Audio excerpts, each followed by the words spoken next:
Un atteggiamento strano e straordinario. Strano perché non si può penalizzare un'intera categoria di 500 lavoratori perché vi sono alcuni che non rispetterebbero le indicazioni dell'amministrazione per quanto riguarda la polizia interna.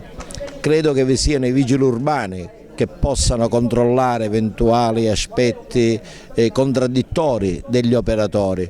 Credo che in questo caso il sindaco abbia voluto strafare e mettere assieme nello stesso calderone gente che lavora onestamente e pulisce chiaramente con altri che possono essere sanzionati. Né si può accettare l'idea che il sindaco della polizia chiuda una struttura economica, faccia perdere una giornata di lavoro a centinaia di persone, perché non lo è il sindaco della polizia. Basta andare a Cammarana, basta andare sulle spiagge di Scogliette, basta vedere il territorio, basta vedere il comportamento tenuto in 10 anni nel mercatino da parte di questa amministrazione.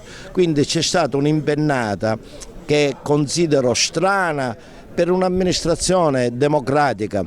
Vittoria la città è stata la città del lavoro, delle battaglie per il lavoro. Per la prima volta mi è toccato vedere forze dell'ordine, polizia, vigili urbani bloccare gli accessi per impedire che i lavoratori potessero fare questa giornata di lavoro, una cosa alla rovescia, cioè la gente vuole andare a lavorare e c'è il sindaco della città che impedisce che la gente possa andare a lavorare. Allora, oggi Vittoria piange una giornata nera perché la decisione scellerata, cinica del primo cittadino, l'avvocato Nicosia, è quella di aver impedito l'ingresso ai lavoratori degli operatori del mercato affinché andassero a lavorare, impedendo altresì ai cittadini di andarsi a fare la spesa.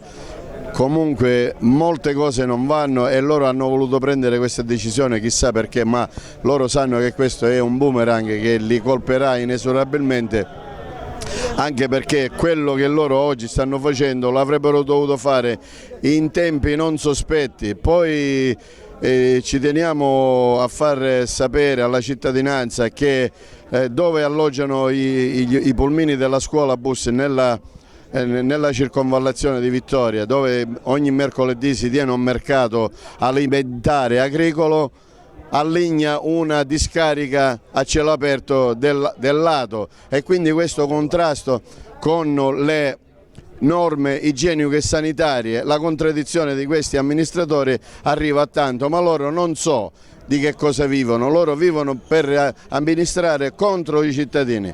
Pensino che questo non li pagherà sicuramente. Noi siamo qui per tutelare gli interessi dei lavoratori, ci battiamo per questo perché siamo gente che la politica la vogliamo fare a favore della cittadinanza.